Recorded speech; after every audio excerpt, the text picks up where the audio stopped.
Good morning, or afternoon, or whatever time you're watching this at. Today we are exploring some of the history of Fife, so come with us as we go looking for castles, cathedrals and museums. And this little tour of this amazing corner of Fife starts with a trip to Scotstarvit Tower, which is beside Hill of Tarvit Manor House, so let's head there now and see what we can see. So if you want to go and visit Scotstarvit Tower, you have to park at Hill of Tarvit Manor House, which is owned by the National Trust for Scotland, which means you've got to pay for the parking, and it is the slowest parking machine in the world. Paid, oh here we go, we are finished, yay! Ticket, £3 to park to go and look at the tower. So while we're here, we'll take a walk down here to take a wee look at the front of the mansion house. We're not members of the National Trust for Scotland yet, so we won't be going in, but we can show you what it looks like from outside before we go and look at Scotstarvit Tower, which is about a mile back up the road, so a wee bit of a walk. Okay, I'm going to go right out on a limb and say that could be it there, although actually I'm not sure. It's not quite as impressive as I thought it might be. There's a map over there behind that blue car, so we're going to go and look at that just to get a bit of a lay of the land and a bit of a reconnaissance for a future visit. As the map says, that is actually the house, but the reason that I don't think it's looking that impressive is we are not at the front, so we'll take a walk down the front and get a wee look from down there. Oh yeah, it's a bit more impressive from this side with the statue and the sundial, etc. That is a really nice looking big grand house. Unfortunately the sundial is about an hour and a half slow, so we're going to have to move the whole building to get that to tell the right time, because that is just confusing. Would anybody like a piece of fruit? That is some fruit there carved out of a big bit of sandstone, and if one bit of fruit carved out of a big bit of sandstone isn't enough for you, over there is another one. This is all very cool. This is the view that you get from the big house down past the baskets of fruit and the two lions that are down here. Hello Mr. Lion. At the front of the house is the croquet lawn, so if you fancy a game of croquet, this is definitely the best place I can recommend in Fife. It's the only place I can recommend in Fife. And there is your view from the croquet lawn. Now I'm going to get off here before I get shouted at, but that's a quick look at the view of the house and the stairs and all that gubbins. Oh wow, there's a really nice wee statue of somebody playing a flute. Now I think that is the god Pan, and the reason I think that is, if you look at the legs, which you probably can't see because it's quite far away, they have got hoofs at the end of them and not feet. I'm pretty sure that's Pan, and if it is, I'm going to sound dead clever, like I know what I'm talking about. And there's an arty angle of Pan, if it is him, with the house in the background. That is quite a nice composition, and it's also a really nice day, a lovely day for a walk, which is just as well because, as I said before, we're about a mile and a bit from Scotstarvit Tower, but this is as close as you can get back. Yeah, this approach road to the house is a bit longer walking up than it was driving down. We're not quite sure what we're going to find at the tower, so we have left De Niro back in the van, because on the Historic Scotland website it says that there's a house nearby, and that house might be a farmhouse, and that farmer might not be very keen on great big greyhounds, so better safe than sorry. And I must admit, we drive this road a lot when we're going to St Andrews or Cooper, but I have never actually noticed the tower, so let's go and see if we can find it. I bet it's really obvious, but from here I can't. Oh, there it is there. Duh. Alright, so when they say there's a dwelling house next to the tower, they're not joking, it is right next door to it. That might put the kibosh on any drone activity. Oh, always nice to see some wheelie bins, but there's a sign that says we're heading in the right direction. These people in this house must really love people walking around here filming. I'll probably put the camera away till I get past their wee house. That is Scotstarvit Tower. That was worth a wee bit of a detour, I think.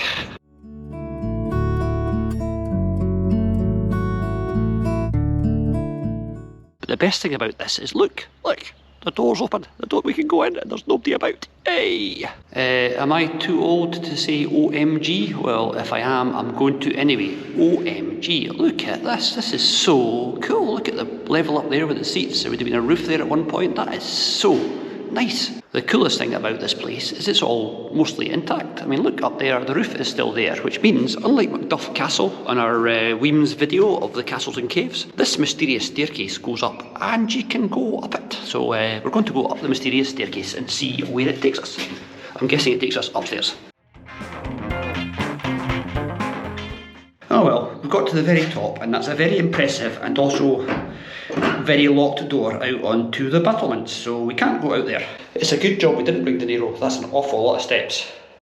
But I've learnt my lesson, because this time I've come to the very top and we'll work down, so we'll not get progressively more and more out of breath the further we get up, because I'm going down and gravity is my friend. This is amazing. This could be one of my favourite historic sites that we've ever visited, because it's all open. They just trust you not to be a bit of an idiot when you're here. Oh yeah, this floor here is actually the top of the 2 floors down below. It's got a wooden floor put in and some fire extinguishers just in case, but you can see how nice this would have looked. A wee seat with a wee view. You could sit there doing your embroidery or whatever the ladies of the day did, and you could look out the window at that. How nice is that? Apart from the big lump of bird poop, obviously. Yeah, there's a very similar view, but this time hopefully without a big lump of bird poop. When I do my, you could be a lady sitting here doing your embroidery and then look out the window and that would be your view. Right, and this is the sort of first floor, I think. I've counted them on the way up, I've not counted them all on the way back. So there you have more of those nice seats. There you've got a little privy corner, I would guess. Might have a hole going down through the floor at one time. That's cool. There's some surviving bits of the decoration that used to be outside the tower. There's the lion rampant, emblem of Scotland, as you probably know. And that was Scotstarvit Tower. Now time to head up towards St Andrews and see what we can see there. And on the way we were treated to a bit of a surprise. A lovely flyover by a Hercules of the Royal Air Force, which was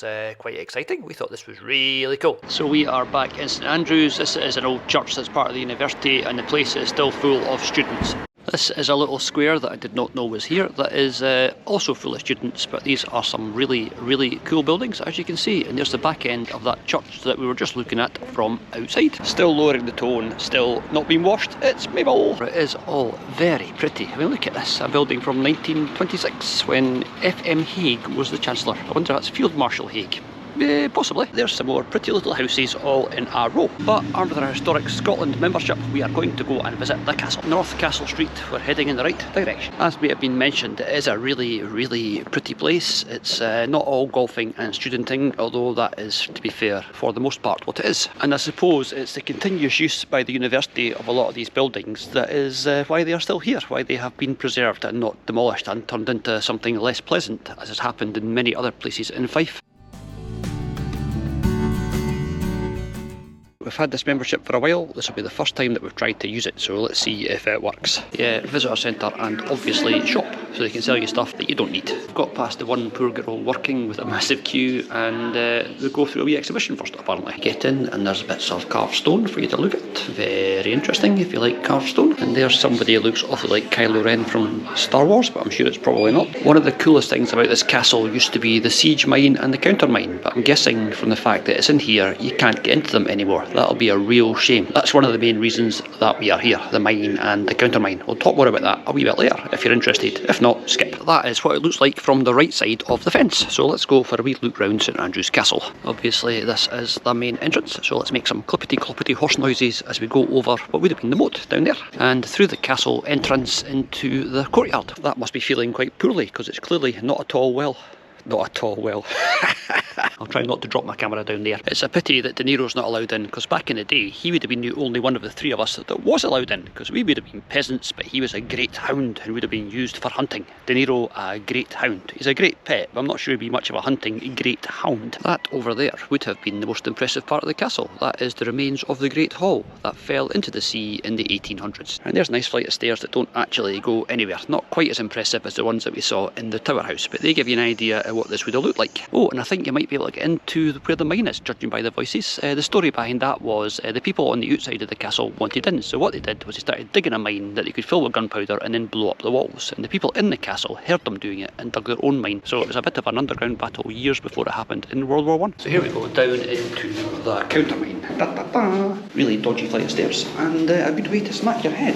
I thought this would all be closed off, but it's all still open. How cool is this? So this is going down the counter mine that was dug to try and intercept the mine coming in to stop them blowing up the walls. And there's lots of little side bits. When they heard a noise, they'd go digging and see if they could find where the enemy was. This is the end of the bit of the counter mine where it opens out, and here is the actual mine down there. So that's the bit that was dug by the outside people coming in. This is the bit that's dug by the inside people trying to stop them. Right, this is getting more and more tough, but we are now in the main mine. And the thing was, this was getting dug from outside, so they could take their time and do it properly, so they could have a nice access. The people on the defensive side couldn't. It is a bit of a tight squeeze, and but it's cool. That is the mine and the counter mine. So there you are, you've seen it. It's not closed off, and it's actually quite interesting. If you go down to the counter mine today, you're going to see the mine. It's interesting down there, but it's good to see daylight again. So there we are. There's the mine, and there's the castle. It's quite interesting. This part of the castle is the blockhouse, so it's actually defendable even if the rest of the castle has fallen. So you could have bad men out there, and you're in here comparatively safe till you run out of food or run out of ammunition or run out of whatever, something,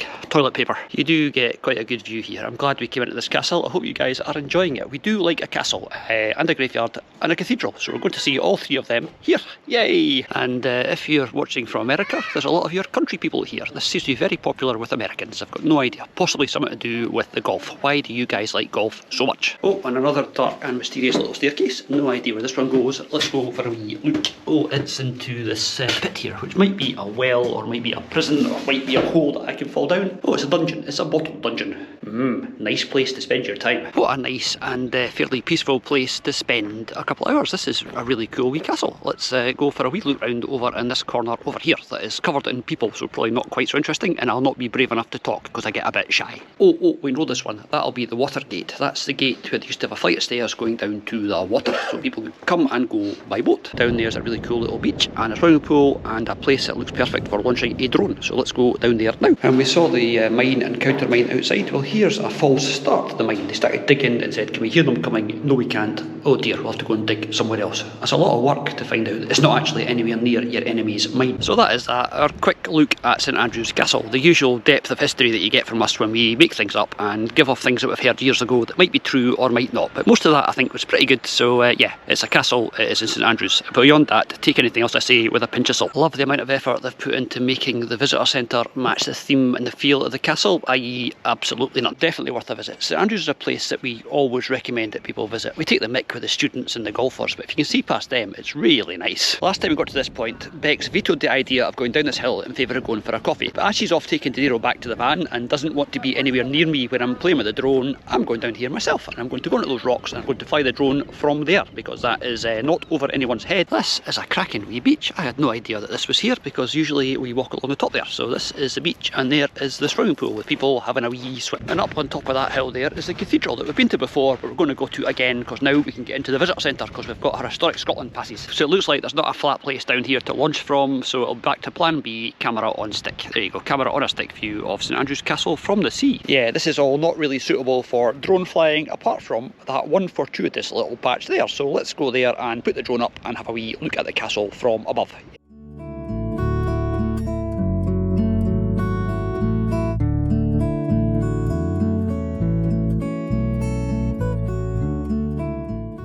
Yeah, and I think now there's quite a high chance I am going to fall flat on my bottom on all this rocky, slippy seaweed, so wish me luck. I'm going to put the camera away now and not try and be clever and film this, because it could go spectacularly wrong. We said before that St Andrews is a bit of a turbulent history, but it's not the usual sort of countries and kings medieval turbulence. Oh no, this is mostly to do with religion, and to find out more about this, what we need is a wee bit of history.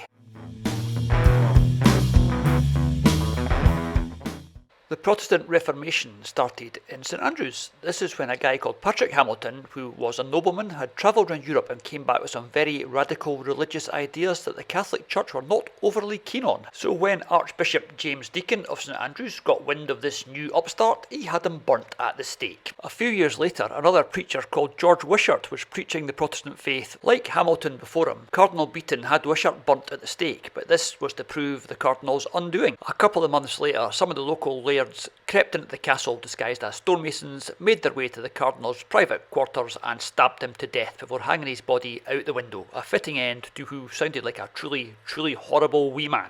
Castle done, beach looked at and explored, drone flown, time to go to the cathedral. That wee swimming pool does look quite nice from up here, doesn't it? Looks quite inviting, but probably still quite cool. Another nice wee lane that goes up to the cathedral that, as I've said, we've shown you before, but we're going to go now and go into the visitor centre and show you what joys there are in there. This has got to be one of my favourite views in the whole of St Andrews. There's the gateway to what was St Gregory's, and there is St Rule's Tower and the end of the cathedral. How cool is that?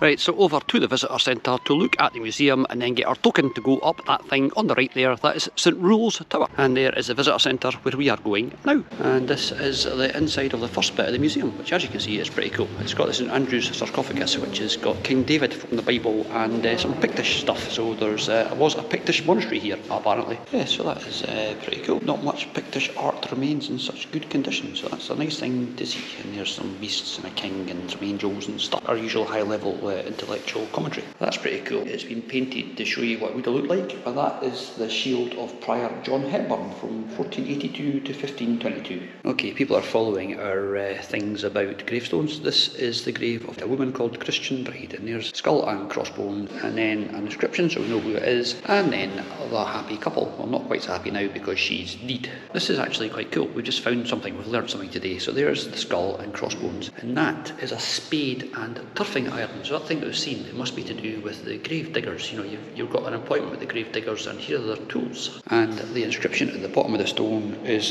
one that we actually know from our heavy metal listening past. It says, "Remember man, as thou goes by, as thou art now, so once was I.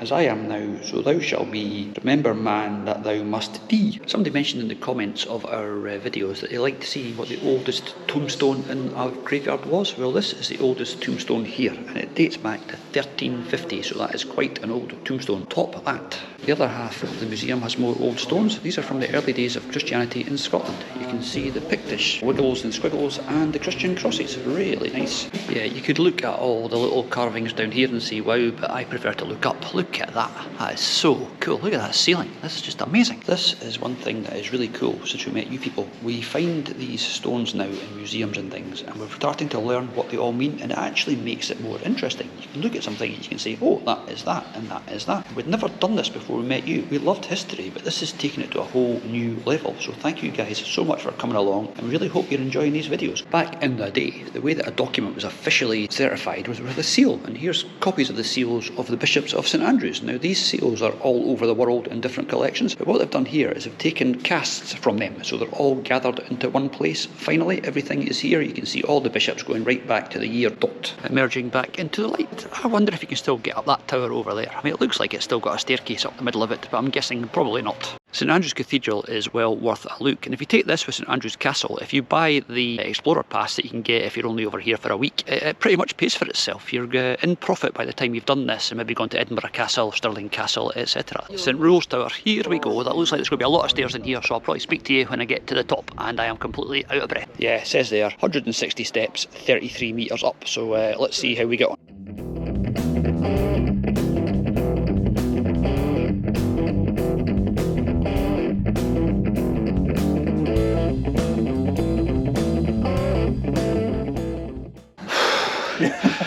That's a lot more steps than you think it's going to be. Yeah. Who needs a drone? Here we are at the top of St Rose Tower, and I am quite frankly knackered. How's that for a view? There is the end of the ruined cathedral, then the castle, and then the sea, and then West Sands Beach. That's us been to the top, and now we're going back down again. That is where we have been up there, and that is a really impressive wooden lintel, but not as impressive as this one that's been here for an awfully long time. That's almost petrified. That is really cool, but we're almost back down and almost back out into the daylight, and we have emerged back into the daylight again, and it's still sunshine and blue skies, so it's all good. It would be quite cool to get over there where all that other old bits and pieces are, but unfortunately it's all fenced off there, I suppose, in case something falls off that. So it does give you some idea of how grand this would have been. The doorways and the stairs and the floors and the stained glass windows. This would have been a really, really important, a really high status and really, really cool place to visit back when it was functioning. We're heading back down Gregory Lane to go and find Bex and De Niro. I have no idea where they are. I would imagine they are probably on a beach somewhere because they both love a beach. I'm imagining one of them will be lying on the beach and the other one will be at the end of the lead watching one of them lying on a beach. Right, well I think the beach is up here because I just saw a dog called Harry going to the beach, so hopefully that is where I will find Bex and De Niro. Actually, I know that's where I'll find Bex and De Niro because I texted her to find out where she was. So this is the less famous East Sands beach where they did not film Chariots of Fire. That was the West Sands, and down there is a lady and a greyhound. Hello lady and a greyhound. It's a very nice beach, but I'm not quite sure what's happened to the weather. Oh, look at that. De Niro has been busy. He does actually write very well for a greyhound without opposable thumbs. Bye guys! Yay! De Niro was definitely here.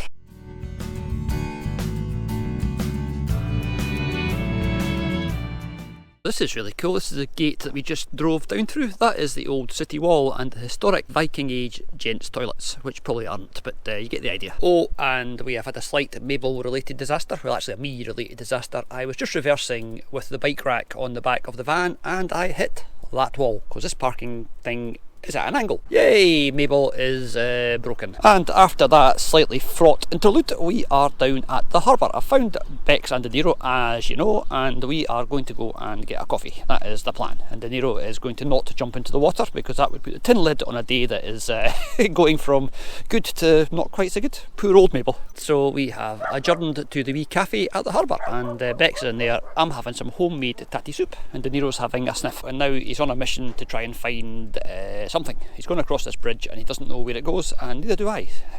It's going away from a cup of coffee and a bowl of soup though, so we're going the wrong way. This is a part of St Andrews that you never really see down by the harbour. Some nice houses, some boats. It's a pretty wee place, as you can all see from these pretty pictures. So it's not the prettiest building in St Andrews, but that's a really nice wee cafe. And now that the gang's all reunited and we've had a coffee, let's go to the museum. So this is Kinburn House, which was donated to the town and has been a museum since the 1990s. It's actually named after a battle in the Crimean War. So if you know your battles in the Crimean War, this one is named after the Battle of Kinburn. And if you're wondering how I know that, then obviously you can guess. I'm reading it from a sign. And as with all those little town museums in Fife, admission is our favourite price. It's free. This is a rather fancy wood carving that shows St Andrew on the cross. Legend has it that St Rule brought St Andrew's bones to St Andrews, which is why St Andrews is called St Andrews. Can I say St Andrews any more time in this little bit? Probably not, unless I say there's St Andrew and we're in St Andrews. And the thing at the bottom is there because I'm talking about St Andrews and you're all really bored, so there's a bore. As we say every time we come to these places, this is a really nice wee museum. It's always really interesting to get some local history, and there's lots and lots of local history here. And there's also Bex, who's trying on a hat and a ginger wig. Oh no, that's not a ginger wig, that's her hair. Honestly, I'm trying to be intellectual and tell you people important things, and she's playing dress up out of the kiddies dressing up box down there.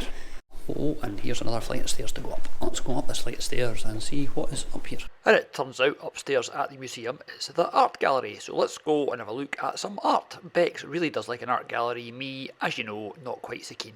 And this is more art. It's all really like, if you do a painting, if I was doing a painting I'd want it to be really detailed, and this isn't, but it works. It's really cool.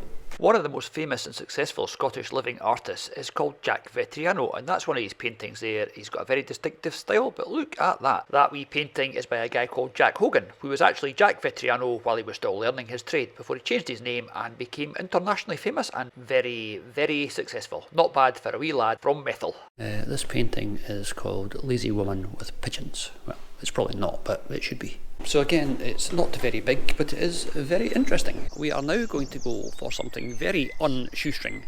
We, as a wedding present, got a voucher for a restaurant called The Har. The what? Well, for that, what we need is a word of the day.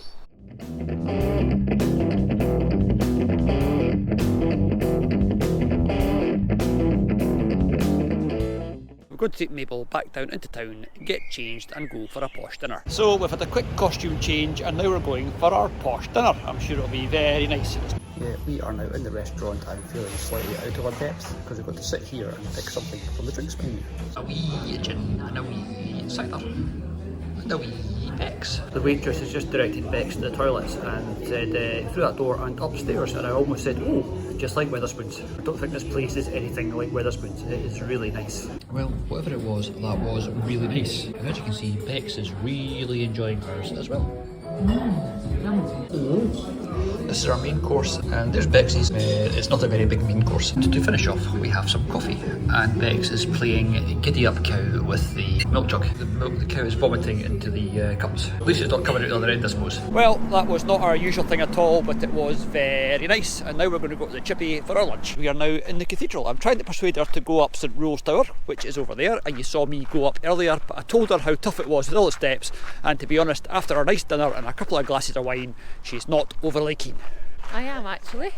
Much as I would love Bex to go up there, I think the dress that she's wearing is a bit long, and also the staircase is really narrow, so if there's people coming down, you're never going to get up. I think we might leave that for another day, but you've seen it with me, and we'll let her off this time. We'll get her next time. So this is through to the bit of the graveyard that's all fenced off for elfin safety, but that's what it looks like through there. That is really cool. We will come back here one day when this is all open again, because that looks well worth a wee look around. Yeah, I'm sure that's very important. That is a national chemical landmark. Something to do with the structure of simple sugars. Sounds fascinating. What we need is an ice cream shop, because this is a queue for the ice cream shops. These people are all buying ice cream and it's not even that warm. And there's our old friend, Department of Moral Philosophy and Department of Logic and Metaphysics. I did a full-scale rant about that last time I was here. I thought it was a bit ridiculous. We might put that up on our Patreon actually, so you can see it with all the swearing bleeped out, because it was I thought it was quite funny, but Bex walked away again. And this is the last wee bit of history for today. This is St Andrews West Port, which is the gate to the town. It used to have the city walls round the outside, and that was the way in or out. That is the West Port from the other side. It was built to impress visitors, amongst other reasons such as we said before, defence and very probably taxation. Thank you very much for coming with us on this little tour of this cool and very historic corner of Fife. If you enjoyed this, please remember to like and subscribe and all those things I always tell you to do, and you better do. Like and subscribe or there will be trouble. Thank you very much, and we'll see you soon for more Scotland on a shoestring. De Niro, it's only like 2 o'clock, it's not feeding time. Although this is your feeding bowl, there's no need to get excited. Oh, he's all excited. De Niro, it's still not feeding time and you're definitely not getting your coffee. I've got a pocket full of biscuits. Oh, pocket full of biscuits? Pocket full of biscuits.